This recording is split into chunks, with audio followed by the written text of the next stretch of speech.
Oke, selamat datang di simulator kapal laut milik SMK Negeri 1 Kalimoro.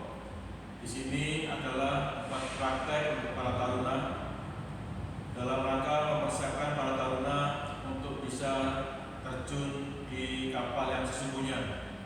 Maka dari awal kita akan membekali mereka dengan keterampilan bagaimana harus diketahui baik teknis maupun non teknis yang ada di kapal.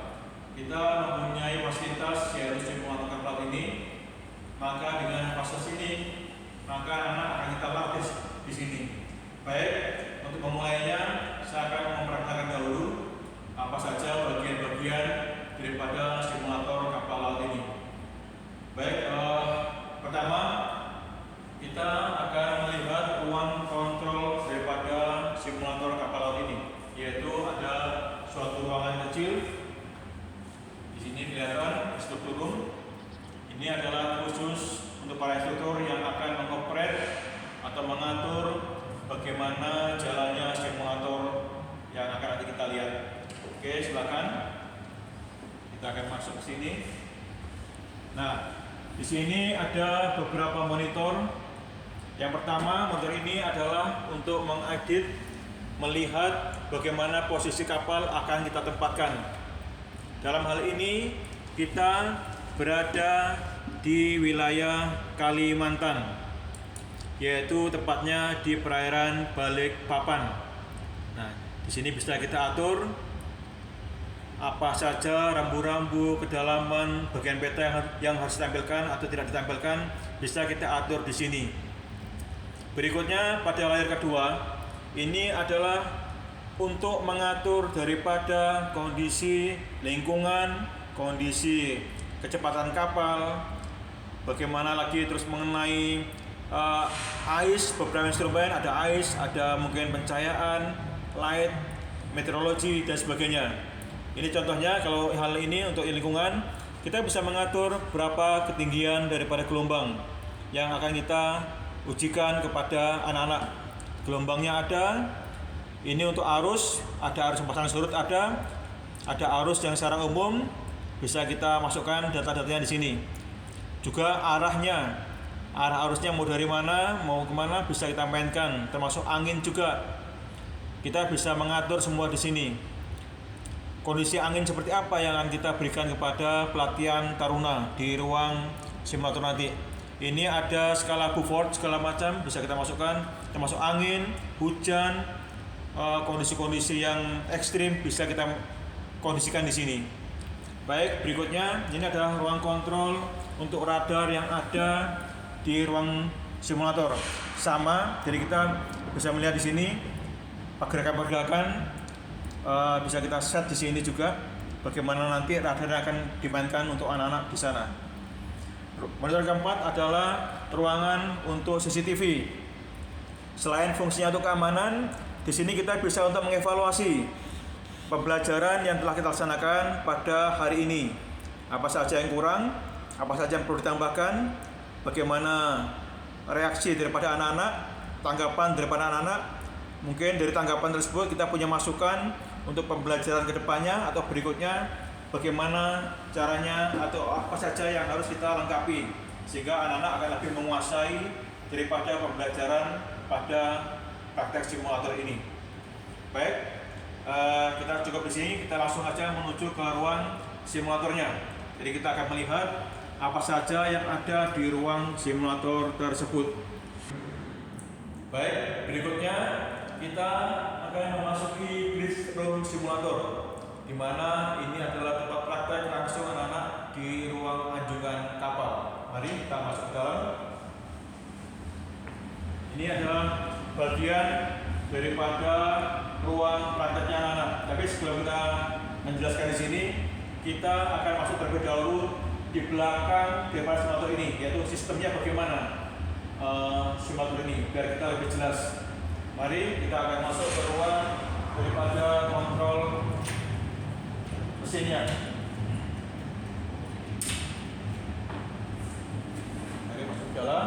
Nah, ini jadi di belakang daripada ruang praktek simulator ini ada beberapa unit komputer yang akan memproses data, juga saling menghubungkan masing-masing daripada komputer-komputer yang ada di sini menjadi suatu jaringan yang dapat kita kontrol di ruang instruktur tadi. Nah, ini ada beberapa rangkaian komputer yang terkait yang masuk ke display. Nah, ini silakan diperhatikan. Ini juga ada kontrol volumenya untuk suara, untuk mengkondisikan suara mesin, suara hujan, badai, angin, dan sebagainya. Nah, ini semuanya adalah yang ada di balik daripada ruang simulator tersebut. Saya kira ini cukup jelas, dan semua ini terangkai dalam suatu sistem, dalam satu jaringan simulator. Ada beberapa ini, ada 4 di sebelah layarnya. Jadi sebelum kita menyalakan simulator, kita akan men-setel dulu, mengkondisikan yang ada di sini. Kita hidupkan komputernya, jaringannya kita cek, sistemnya kita cek juga. Nah, kalau sudah oke semuanya, maka kita akan mulai masuk ke dalam praktek ini. Sebagaimana dijelaskan tadi, kita sudah mengkondisikan keadaan kapal ini, kondisinya, lokasinya di mana, anginnya bagaimana, cuaca meteorologinya bagaimana. Kita sudah mengkondisikan semuanya. Kebetulan tadi ini kita setting juga dalam suatu area Kalimantan, yaitu tepatnya di Pelabuhan Balikpapan. Kita bisa melihat sini. Nah, ini ada beberapa bagian di sini. Kita perhatikan di atas. Ini adalah monitor yang overhead atau monitor bagian atas, di mana masing-masing monitor ini punya fungsi masing-masing. Yang pertama, monitor ini kita lihat, ini adalah fungsi untuk anemometer. Anemometer ini adalah untuk mengetahui kecepatan juga arah daripada angin. Nah, di sampingnya ada headingnya, kita bisa tahu heading kapal. Juga bawahnya ada depth, kedalamannya kita tahu juga, UKC-nya berapa, wind speed-nya berapa. Nah, ini pada monitor pertama. Untuk monitor yang di tengah, kita bisa melihat di sini ada jam. Di sini jamnya kita setel dalam jam UTC, yaitu jam internasional. Terus ada latitude dan longitude. Juga ada nih untuk Doppler lock-nya juga ada di sini. Nah, nanti kita bisa menjelaskan kepada taruna apa saja kaitan navigasi yang harus mereka ketahui yang berkaitan dengan petunjuk-petunjuk atau parameter-parameter yang ada terpampang dalam monitor ini. Sebelahnya ini, nah ini kelihatan jelas untuk kemudi kita. Jadi kita bisa tahu berapa cikar kanan atau berapa cikar kiri dari kemudi kita. Nah, ini kita gerakkan sekarang untuk midshipnya. Kita buat dia di midship. Nah, di sini nanti anak-anak atau taruna kita, siswa kita bisa belajar untuk olah gerak kemudi dalam hal ini dengan mengetahui dia berapa posisi kemudinya, mungkin 10 cikar kanan atau 10 cikar kiri dan sebagainya. Itu bisa kita buat programnya untuk anak-anak berlatih dalam olah gerak kapal. Baik, bawahnya kita ada 5 monitor besar. 5 monitor besar ini yang akan menggambarkan bagaimana kondisi di luar kapal pada saat ini. Seperti kita lihat, ini kebetulan ada badai, ada hujan, ada petir. Namun hujan sudah mulai reda. Dan ini kita lihat, suasananya sudah menjelang malam, sore hari, senja. Jamnya sudah mendekati saat-saat temaram. Nah, kita lihat juga di sini cuacanya, ombaknya bagaimana, semua sama seperti yang kita kondisikan di ruang instruktur tadi. Jadi dalam hal ini nanti siswa bisa belajar tentang meteorologi, bisa belajar tentang tanda-tanda atau sesuatu yang ada di laut seperti mercusuar, mungkin ada kapal lain yang tidak di sini, mungkin kapalnya yang berdekatan dengan kita apa. Semua sesuai dengan yang kita setting dalam ruang instruktur tadi. Nah, sekarang Bapak menjelaskan yang untuk bagian bawahnya. Secara ringkas, yang sebelah ini ada GPS. Di mana fungsi GPS-nya untuk mengetahui daripada posisi kapal, juga untuk mengetahui arah dan kecepatan daripada pergerakan kapal kita. Di situ ada course-nya berapa, bisa kita perhatikan di sini, semuanya jelas. Ada speed-nya berapa, dalam hal ini 8,3 speed-nya dalam satuan knot, course-nya 0,46 derajat. Nah, ini karena ini merupakan suatu sistem yang terpadu, maka apapun yang kita gerakkan di salah satu bagian maka akan berpengaruh juga pada bagian yang lain. Jadi kebetulan kapal kita akan coba gerakkan lagi, kita tambah speednya. Nah, kecepatannya pun akan semakin naik. Kita perhatikan. Nah, naik sekarang 10.1, 10.2 akan semakin naik. Atau kalau kita pelankan, kita stop kapal.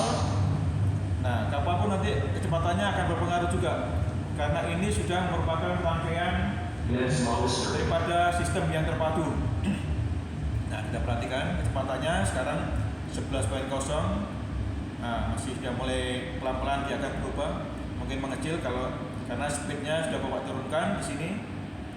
Nah, dia mengecil sekarang. Jadi semuanya terpadu. Apa yang kita lakukan di kemudi atau untuk kecepatan tenaganya segala macam akan berpengaruh pada parameter-parameter yang ada di display ini. Ini GPS. Nah, sekarang sebelahnya yaitu ada ECDIS, Electronic Chart Display and Information System. Peta ini yang elektronik ini sama dengan peta manual yang ada di meja tempat peta. Jadi sangat memungkinkan kita memberikan pelajaran kepada taruna bagaimana itu peta yang manual, bagaimana itu peta yang elektronika, karena semuanya dapat kita sandingkan sehingga taruna bisa merasakan atau bisa mengetahui, oh ya karakternya yang kegunaan peta manual bagaimana, kalau yang peta elektronika seperti apa, bisa langsung menyambung di situ. Di sana lengkap, ada jalurnya, di situ kelihatan ada kita buat lintasan rutenya dari beberapa waypoint. Nanti taruna akan belajar membawa kapal sesuai dengan jalur yang kita buat.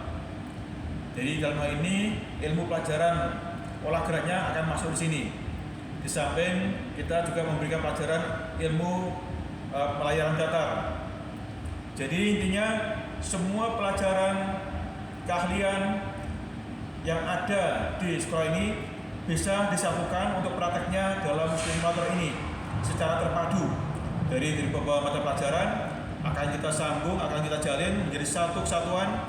Kita praktekkan di sini, baik itu pelajaran ilmu pelayaran datar, pelajaran P2TL, meteorologi, pola gerak dan sebagainya, navigasi elektronika dan sebagainya, menjadi satu kesatuan yang langsung kita praktekkan di sini, sehingga kita harapkan para taruna punya keahlian yang cukup memadai apabila mereka kembali terjun kepada dunia yang nyata, dunia yang real sebagai pelaut. Baik, berikutnya ini ada monitor yang menampilkan tentang sistem navigasi di kapal, baik itu lampunya, engine-nya, juga di atasnya ini ada navigasinya, lintang bujur segala macam, ada kedalaman, juga ada data-data kapal di bawah ini, ada data-data kapal di sini, semuanya ada dalam di sini. Jadi ini untuk pemahaman bagaimana kontrol navigasi yang ada di atas kapal. Oke, berikutnya di sini kita punya radar. Radar ini cukup bagus karena kita bisa dengan radar ini kita bisa setting juga berapa range atau jangkauan daripada kapal kita yang ada di sekitar kapal kita. Ini bisa kita mainkan.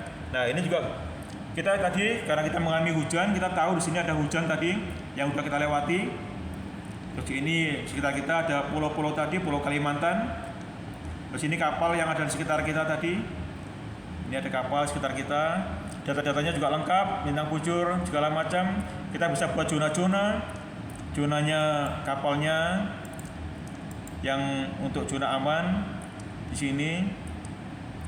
Ais pun kita bisa masukkan di sini. Nah, dengan ais kita hidupkan.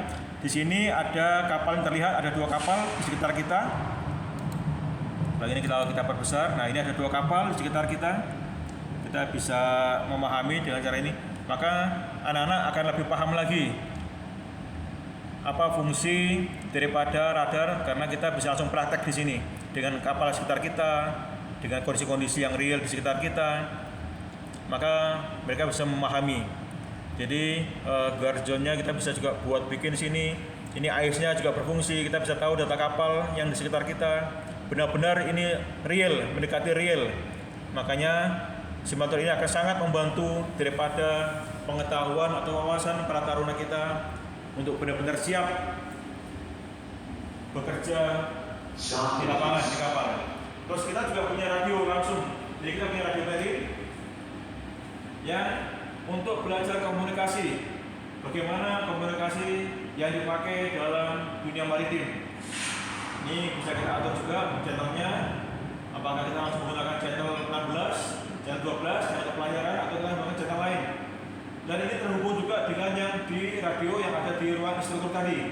Jadi instruktur bisa berperan sebagai nakoda, bisa berperan mungkin sebagai pilot. Jadi mengajarkan anak-anak bagaimana cara komunikasi yang ada di kapal dengan pilot, atau mungkin dengan sah bandar segala macam, atau dengan radio pantai. Karena di instruktur juga punya radio yang sama seperti ini. Jadi kita bisa mainkan untuk pembelajaran anak-anak biar mereka lebih menguasai. Dan terakhir ini ada papan kemudi kita. Saya juga tadi ada pengaturan kontrol navigasi, di mana kita bisa mengatur lampu-lampu yang ada di kapal untuk navigasi lightnya. Banyak sistem di sini kita bisa hidupkan, kita bisa nyalakan masing-masing mana diperlukan. Karena ini sore hari kita mungkin tidak bisa terlalu melihat. Ini deck lightnya, kapal terang. Nah ini, nah kita bisa lihat juga kalau untuk di depan. Tapi karena ini masih sore, jadi mungkin tidak terlalu kelihatan. Tapi dengan ini kita bisa tahu, kita bisa memainkan lampu-lampu, lampu kiri, lampu kanannya, port side, starboard side. Jadi kita juga bisa memberikan informasi bagaimana kalau ada kapal yang sedang bahaya, kapal yang sedang dalam kondisi yang tidak bisa bergerak segala macam, kita juga bisa mainkan di sini. Kita bisa atur di sini. Di sini, ini untuk power steeringnya di sini kita bisa gerakkan. Anak-anak bisa belajar menjalankan kapal, karena kita power steering juga sangat mirip sekali dengan yang ada di kapal. Dan di sini pun kemudi kita punya 3 sistem juga kemudinya. Ada yang manual menggunakan tangan seperti ini, kita bisa gerakkan. Nah ini, atau dengan sistem yang lain, dengan sistem yang joystick atau NFU, bisa seperti ini. Ataupun kita juga menggunakan auto. Jadi kita setting, mungkin haluan kita buat 30 derajat, maka kita juga bisa menggunakan auto. Jadi taruna bisa belajar kapan saatnya mereka menggunakan manual pakai hand, kapan mereka bisa menggunakan NFU, atau kapan mereka bisa menggunakan auto. Jadi itulah kelebihan yang ada di simulator ini yang cukup bagus untuk anak-anak bisa, atau taruna kita, siswa kita belajar, sehingga mereka memungkinkan mereka benar-benar siap untuk terjun dalam dunia kerja sebagai pelaut. Dan itu harapan kita, dan kita bersyukur sudah banyak lulusan kita yang benar-benar bisa bekerja di laut, sehingga untuk membangkitkan daripada adik kelasnya atau adik tingkatnya lebih semangat lagi benar-benar belajar sebagai pelaut, karena mereka yakin bahwa setelah mereka lulus dari SMK 1 Kalipuro, mereka benar-benar siap untuk kerja di laut. Baik, pada sesi yang sekarang ini saya coba dahulu. Kita akan berusaha memberikan pelajaran berikutnya, seri berikutnya tentang praktek-praktek yang bisa dilakukan di simulator ini.